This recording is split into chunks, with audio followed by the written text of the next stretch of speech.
What's up, everybody? Welcome in to the Early Edge. I am your host, Alan Bell. We got a fantastic show lined up for you today. And you know what?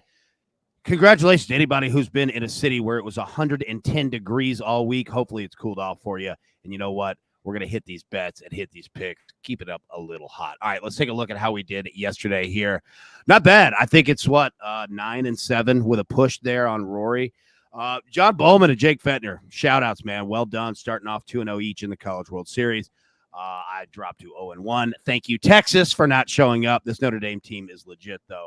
They are a ton of fun. And our man, Calvin Wetzel, coming through the WNBA over 155.5. Well done on that. All right, let's bring in the stars of the show and get this thing rolling. M Squared, looking sharp as always, my man. How we doing? Good morning, AB. Apologize to the audience coming on late. I was busy rattling off weighted on base averages to everyone in the show, just having fun backstage here. So apologies to everybody. Well, let's do it. Hey, you know what? That was good information, man. And to find out like that the Yankees players are actually probably could get even better is frightening. And speaking of that, Michael Roberts, how we doing, sir? Doing great, man. Looking forward to seeing all the picks here and UFC and see what Mikey's got. I know he's got a great prop or something. Yeah, absolutely, man. And speaking of UFC, our man Andrew Gambas, how we doing, sir? Doing well. Great to be here as always. Ready to get into it today. Hey, I like that video that you sent in, walking the streets of New York, man. That was legit. I like those like on the street vids. You know what I mean? So hopefully we get more of them. And you know what? I'll tell you what. Getting into the storylines that affect the betting lines for today, I'm gonna stick with you, man. We got UFC Fight Night tonight, right? Break down the card. Break down what we have. What are we looking at? Yeah, so really solid card for a fight night. We have Calvin Kattar versus Josh Emmett in the main event. There's no way this fight is boring. Two of the most fun strikers in the 145-pound division. Calvin Kattar minus 230, Josh Emmett plus 195. Then we have a Legends fight in the co-main event, which I'll have a bet on later. Donald Cerrone taking on Joe Lozon. Just two OGs. I don't know how else to say it. Then a couple other fun fighters on the card. We got Kevin Holland, Kevin Big Mouth Holland. Really fun to be around or to watch fight and just kind of have around the game. Then you have Albert Duraev, who's a solid prospect who had a really big UFC debut back in Abu Dhabi. And yeah, it's going to be a good card. So I'm looking forward to breaking down a couple bets later. Yeah, I'm with you, man. Anytime we got Cowboy Cerrone in here, man, I'm all in. In Square, we spoke about weather just a minute ago. Talk to us across the country today, Major League Baseball. Where are we seeing our values? What do you say? Yeah, it's really a quiet day. You mentioned it was very hot all week. It's definitely a little cooler today, around 10 to 15 degrees cooler in many of the spots. It's an under day at Wrigley. Wind blowing in there, minus 20% on the home run hitting, minus 10% on the overall scoring. Kansas City, Oakland, a rare spot where we see a home run boost in that park at Oakland, plus 15% on that boost. Other than that, Colorado, mostly neutral, slight bump, 5 to 10%, but nothing really significant. Pretty quiet day overall. Nice. I like it. And again, it's just nice when it's not 110 degrees everywhere. You can actually sit outside and enjoy something. All right, Michael Roberts, speaking of baseball, we'll stick there. NL MVP odds. What do you see, my man? Yeah, I find it interesting. I'm looking at Caesar's odds and Paul Goldschmidt's the 240 favorite to win the NL MVP. And I love Paul Goldschmidt. This guy reminds me of a 1930 slugger. He's like Jimmy Fox or Hank Greenberg mixed in, except he has to face these bullpens like those guys in the 30s didn't have to face. So he's well-deserved. He's leading the league in just about everything, batting average, hits, slugging percentage. I think OPS, he leads all of Major League Baseball. So he's well-deserving right now, but there's a lot of ways to go. So you got Mookie Betts at plus 350, Machado at plus 450, Harper plus 850, Alonso at 9-1, Acuna 16-1, Freeman 30-1, Turner 30-1, Soto 35-1, Chisholm 40-1, Austin Riley 40-1, Lindor 40-1, Cron 60-1, Matt Olson 80-1, and Dansby Swanson 100-1. I bet him yesterday because he has been a spark for the Braves. He's not going to have the metrics as any of the guys above him that I just named, but it's the leadership. So they put him in the number 2 spot in AB. I'm sure you've been following him. He's a Vanderbilt guy, but the hitting streaks just over and over. He hasn't gone 2 straight games without a hit since late April, and his batting averages got up to about 295, but he's been the rallying point for the Braves. He had the 14-game hit streak. He's been the guy that is chasing the Mets, and I got a couple Mets fans, and they're scared to death that the world champs are back and going to catch him. So I think that, I mean, and in the past, we've had guys, Dustin Pedroia has won MVP as being kind of the leader rally. And we've seen Barry Larkin in 1995. He was that guy. Terry Pendleton in 92.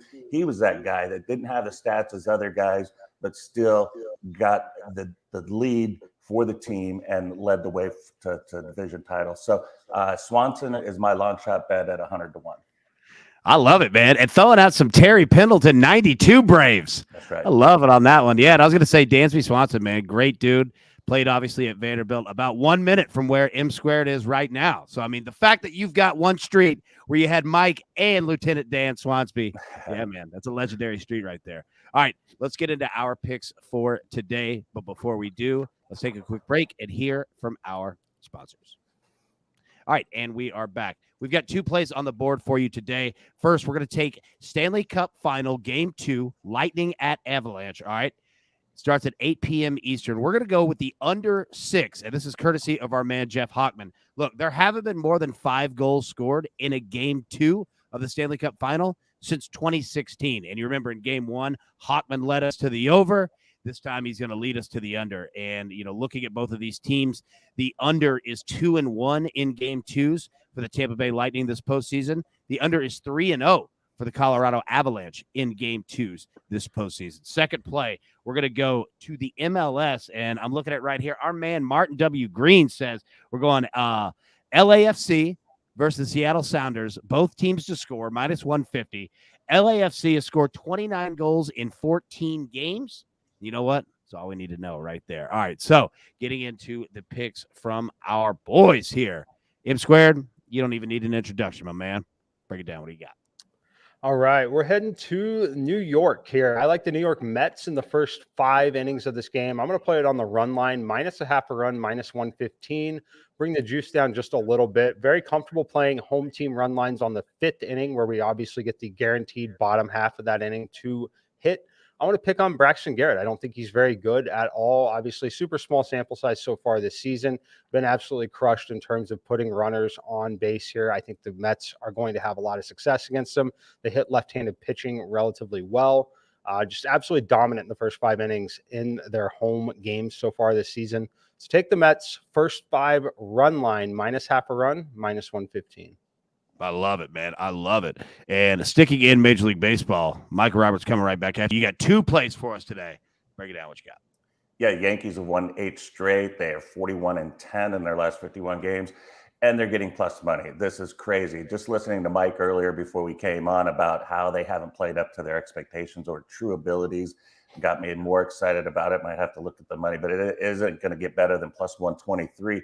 Alek Manoah, he's tough. I mean, he deserves to be favored. They've won his last 5 games. He hasn't allowed a run in his last 2 starts, but those were against, I think, Baltimore and the Royals. Not very great lineups.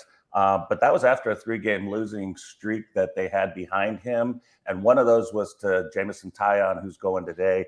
And this guy has been incredible. They've won 4 straight behind him, 10 of his last 11. And 2 of them have been against the Blue Jays. In fact, they're 7-3 this season against the Blue Jays. They lost to them last season. So I think there's going to be a little Manoah. I mean, he's amazing, but I don't think he's going to be quite on his game for the duration. After that, we're going to Cleveland. I mean, Cleveland's won 5 straight. They're playing amazing ball. You get plus 205 on them to win. Keep it going, 9-1 in their last 10 games. And they're 1 game behind in the AL Central, playing amazing ball. Rosario, over that streak, has had a hit in each one of those 10 games. I look for them to do well. And it's not just, you know, Cal Quantrell's been okay. They've won his last 3 starts. But it's more against Julio Urias. He's been hit upon 9 home runs in his last 6 starts allowed. The Dodgers have lost his last 4. The Dodgers have lost to 6 of his last 7. And the Dodgers have lost, since losing or getting swept by the Pittsburgh Pirates, have lost 10 of their last 16 games. So there's just a team, one team's going one way and not really hitting the ball. The Dodgers have stayed under 9 of their last 10 games. And probably see another game like we saw last night, a really good game, but I thought the confidence just grew for Cleveland, being able to go in LA and win a tough game in extra innings and hold the Dodgers bats down. I like them to do it again tonight. Yeah, I'm with you on that 100%, man. I was watching that game, and yeah, LA's offense, like, it just hasn't been the same, for a little while. And I know that Mookie Betts got scratched last night with a rib contusion. So, yeah, feel you on that. Two solid underdog plays right there. All right, Gabba's coming to you, man. You got 3 plays for us. We got UFC tonight, so break down your 2 plays from that, and Major League Baseball play from you as well, bro. All right, hit it, man. What you got? Yeah, so first off for tonight, we'll start with the co-main event. We've got Donald Cerrone taking on Joe Lozon. 2 legends, both guys that unfortunately are way past their prime. I like Cerrone money line here, but the under 2.5 is good because I think Lozon's pretty much whole win condition is an early knockout. He hasn't fought in like 3 years, and even when he was fighting still, his cardio looked pretty bad. He has about 1 round of cardio, if that. So I think he is around to knock out Cerrone, which is possible because Cerrone is known to be a bit of a slow starter. But after that, I think it's going to be all Cerrone. The under 2.5 at -165, -175. That gives you that whole first round for Lozon to potentially get his early knockout. And after that, it gives Cerrone an extra 7.5 minutes to finish. I really like the under 2.5 rounds in that Cerrone fight. If you don't have access to that, the fight does not go the distance at -200 is not a bad look at all either. And then secondly, I'm going to go with Guram Kuteladze. Try saying that one 3 times fast. He's +150. He's been out for a little bit over a year. He's one of Khamzat Chimaev's main training partners. I think this is going to be a y'all must have forgot type of moment. He's huge for 155. Damir Ismagulov, he's good. He throws long, straight punches. But I do give Guram the cardio edge here. I didn't like watching Damir lose round 3 to Rafael Alves. I think I don't see many holes in Kuteladze's game, and I know it's an unpopular pick this week, but I'm going with the dog. And then last but not least, I am endorsing that Yankees money line play. I've got the shirt on. Well, there you go. I've got the shirt on. I think like Mike has said, plus money at this point in the season when they're on an 8-game winning streak. Actually underperforming their expectations according to my sources. And yeah, Jameson Tyon's been really good this year. Last night, they didn't have to use any of their key bullpen pieces. Clay Holmes should be rested today. Michael King should be rested today. I like the Yankees on the road at plus money. Dude, that was a phenomenal sources list right there. Well done on that one. I enjoyed that. And yeah, you know what? In terms of that fighter's name, Guram, the last name, I'm not going to try to say that 1 time fast. That's way too difficult for me. But well done on that. Great picks. All right, everybody, grab your paper, grab your pencil. Take a look at the recap here. And yeah, there we go. All right, M squared on the Mets first 5 -0.5 a run at -115. Gaba says you just heard there. Cerrone under 2.5 rounds. Guram, our man, money line +155, and the Yankees money line +123. Micah Roberts is on the Yankees as well on the money line, and the Guardians money line. Our site plays today: Lightning Avalanche under 6, and in the MLS we've got LAFC and the Sounders, both teams to score at -150.